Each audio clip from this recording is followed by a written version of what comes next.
Welcome to Rework, a podcast by 37 Signals about the better way to work and run your business. I'm your host, Kimberly Rhodes. If you follow 37 Signals on Twitter or X, or you follow the co-founders of 37 Signals, Jason Fried or David Heinemeier Hansson, you may have heard that 37 Signals is working on a new calendar product for their product, Hey. Now, we're not going to reveal any of those features today, but the founders of 37 Signals, Jason and David, have a lot of strong thoughts about calendars and time in general. So the chapter of It Doesn't Have to Be Crazy at Work around calendar Tetris starts with the shared work calendar is one of the most destructive inventions of modern times. So much orbits around it, so much hinges on it, and so much is wrong because of it. Guys, these are very strong statements. Tell me your thoughts about this. Yeah. Well, one thing we don't have at 37 Signals are shared calendars. So I can't take time off of your calendar. Kimberly, you can't take time off of my calendar. We can't see each other's calendars. This is a good thing. It's a really good thing. If I need an hour of your time, I have to ask you for it. Like literally, hey, Kimberly, are you free today at 3:00? And you can go, yeah or no. And you can go, no, I'm not, but how about tomorrow morning at 10? I go, yeah, sure, that works. Right? So it's a conversation.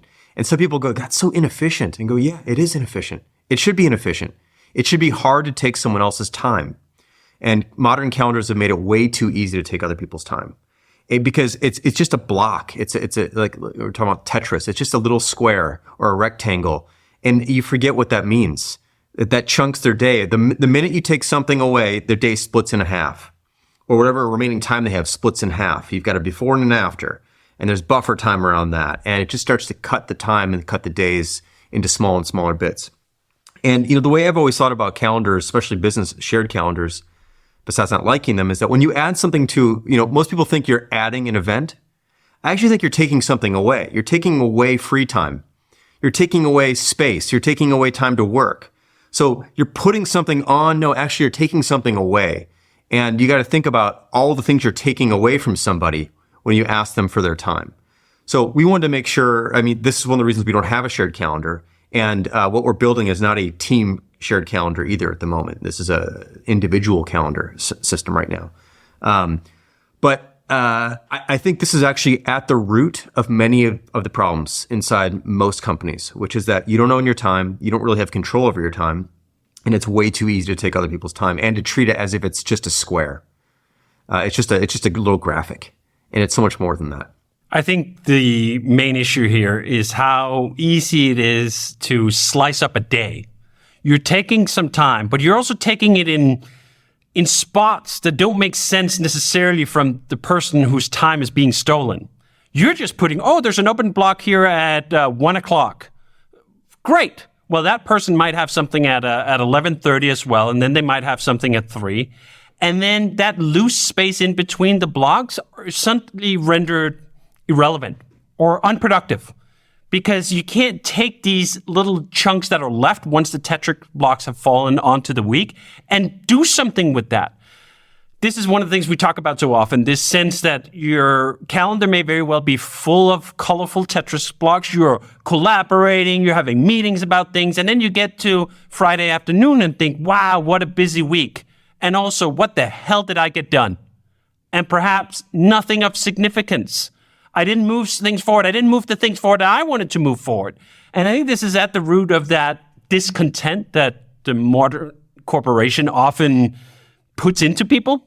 The sense of making them feel busy, actually making them busy, but leaving them with so little left over, so little accomplishment, so little progress, so little pride in personal sort of work that's physical or bits and bytes, like the deliberations in a meeting. Do you know what? The number of meetings I can recall over my 20-year career, there's like 5. 5 that stand out where I go like, holy smokes, that was a consequential meeting that set the company in a different direction. It set the product in a different direction. It did something. That is such a small number of overall achievements I look back upon in my career. I look way more about product launches or feature launches or sharing open source or writing something up or any of these other things that we do. That should be the bulk of it. And for a lot of people, it's not. The bulk of their time is being sucked away in these forgettable moments of meetings. This is why we've also talked repeatedly about why meetings are toxic. And these two things are paired together. The blocks that fall down on your calendar, they're meetings. That's what they are. They're different kinds of meetings. And some of those meetings are status updates or introductions to things we should talk about. All sorts of stuff that, like in the quote of a song, could have been an email, could have been a post on Basecamp, could have been something else than someone reserving, or as Jason would say, carving out your free time to work and reserving it for this nonsense of spending time in this way. So I think the fact that we made it so difficult to take other people's time is not just a feature in the one-on-one example that Jason gives, but it gets exponentially more valuable the more people's time you're trying to reserve.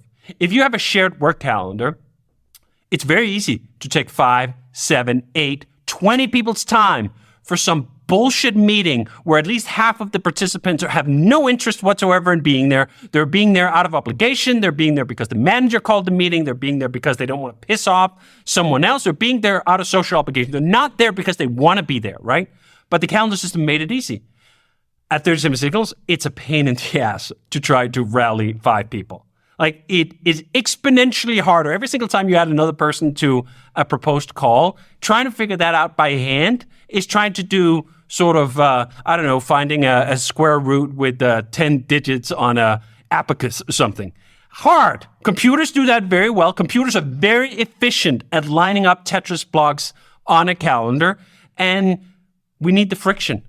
We need the friction. The friction is the feature when it comes to this kind of pushback on meetings first culture, returning us to an asynchronous way of working, or not even returning us. For some people, it's their foray into that. And this is why remote really doesn't work in this way.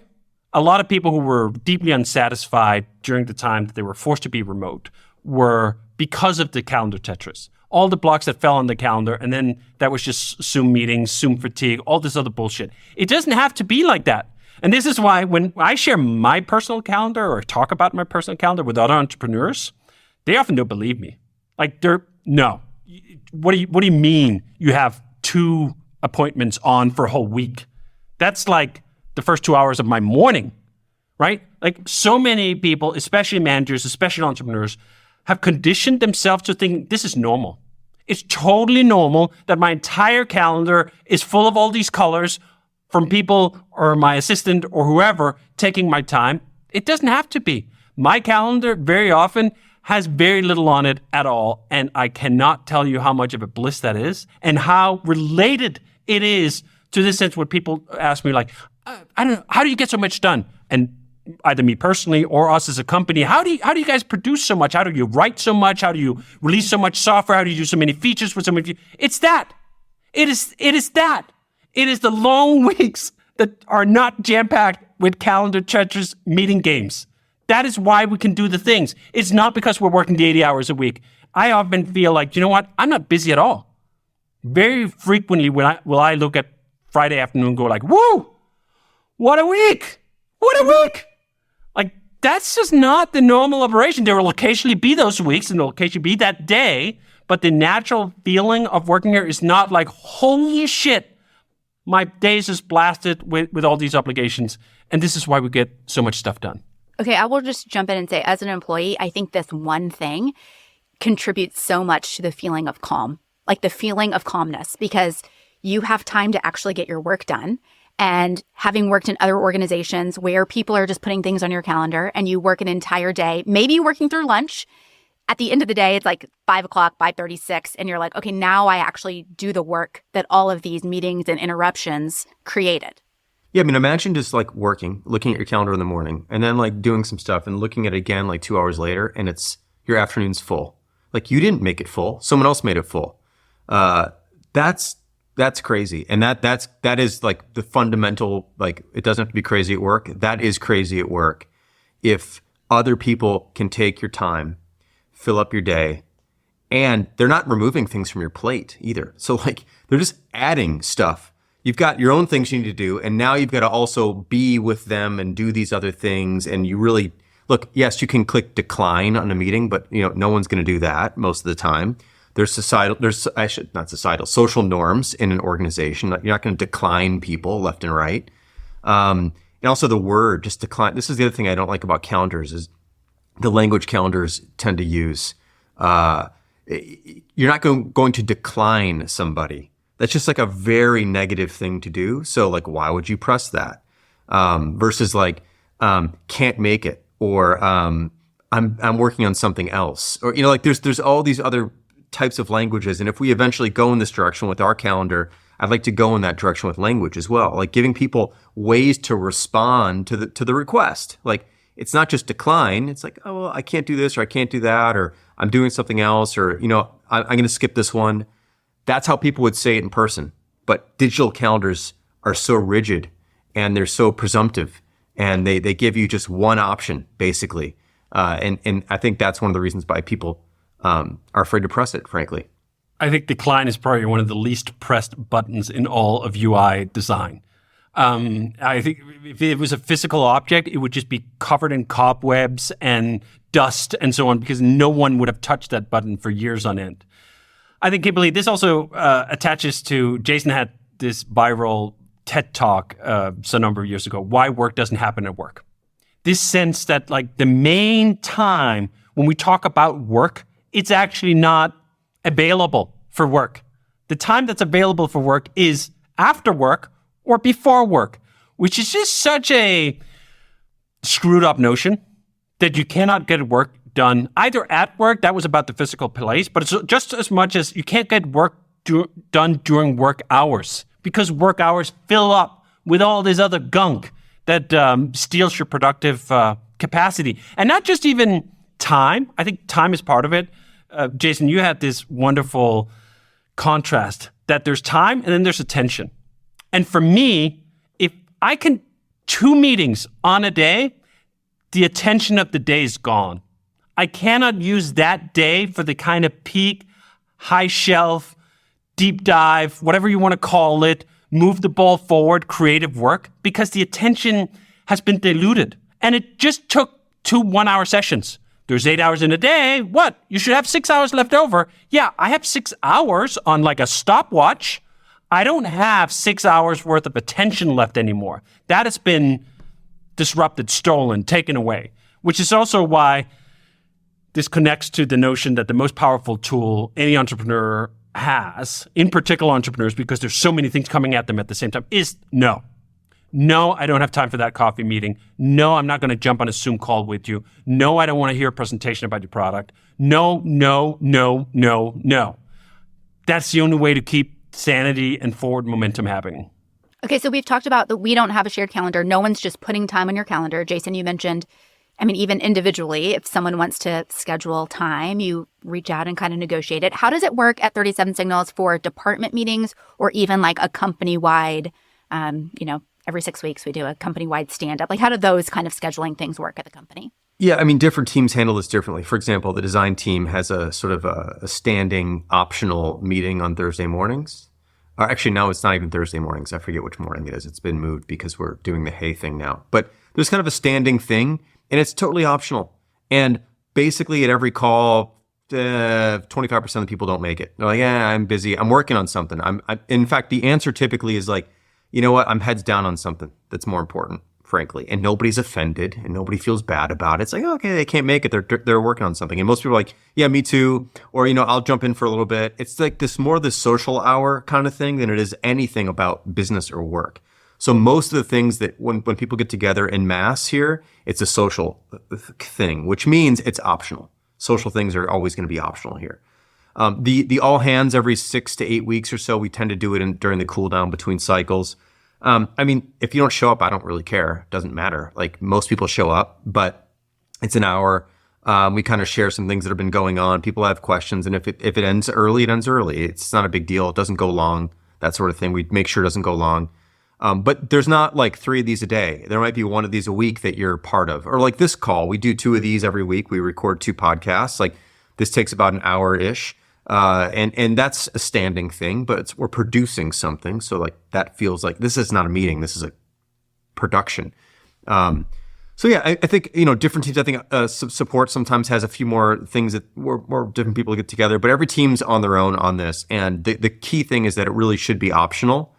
And everyone understands that if you can't make it, it's not because you don't like anyone in the meeting. It's like you're doing something else that's more important. And we have to defer to what individuals think is important to them in their given day. And that's that. That's how it works. I think it is also fair to say that as much as we talk against meetings with quite the fever, we do it against a backdrop that is most people's days being filled with meetings. Most people's weeks, months, years are just jam-packed with all this stuff. It's not that like reaching zero always for eternity is the ultimate outcome here.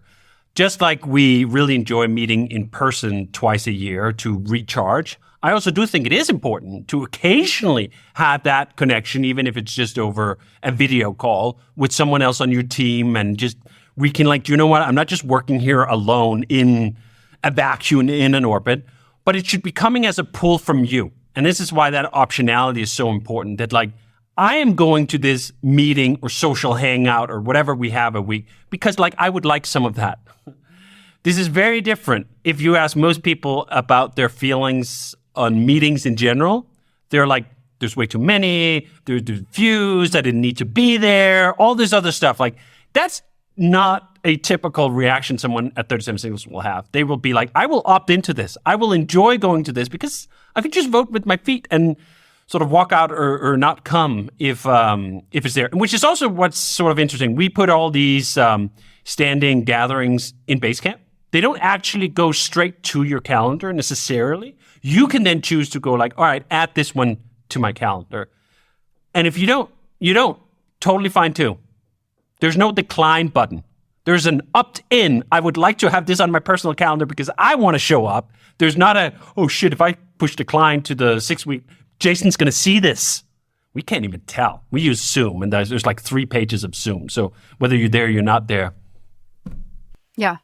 I mean, and that's exactly how it's posted. Like, here's the calendar. If you want this to appear on your own personal calendar, add yourself to it. And like, that's the end of the conversation. Yes. Okay, question, Jason, for you before we wrap up about this calendar product that we're working on. Have these ideas around your own time and focus time affected how you're developing this product? Or are there other things that have kind of given you ideas about how you want this calendar product to develop? Definitely. They have. And I'll give you one small example. Something we show on the calendar is the amount of uninterrupted blocks of time. So most calendars, of course, just show the events and like when they happen and the duration of individual events. We're actually showing the duration of non-events. We're showing how much, there's 4 hours between this and there's 2 hours between this. I want you to always know how long the blocks are between things. And if they get too small, like you'll know that too. Now you can, of course, see it visually, but it's nice to also have those counts. So this is a small little thing. There's many more things around this, but that's a small little thing that we have on the day view, for example. It shows you how much time you have between things, how much free time you have between things. And initially, the idea was, and this still could be the idea, although we don't have this fully fleshed out, is that your day begins with what we call basically, let's call it 24 hours of free time. And you have to carve out time, out of your free time to add an event. It's not that the day is blank. Your day is actually full. Your day begins full of your time. And every time you put something on there, you carve something out of your free time. So we're trying to figure out we had a design for that, and it turns out that it wasn't quite delivering on exactly how we wanted it to work. But conceptually, that's the idea we're approaching here, which is you have your time and you're losing pieces of your time when you give it up to something else. Okay, that's exactly what I was looking for, with some spoilers on the calendar. So thank you for that. With that, we're going to wrap it up.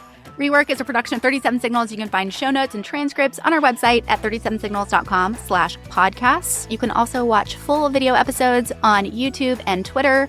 And if you have a question for Jason or David about a better way to work and run your business, send us a text or leave us a voicemail at 708-628-7850. You can also send us an email to rework@37signals.com.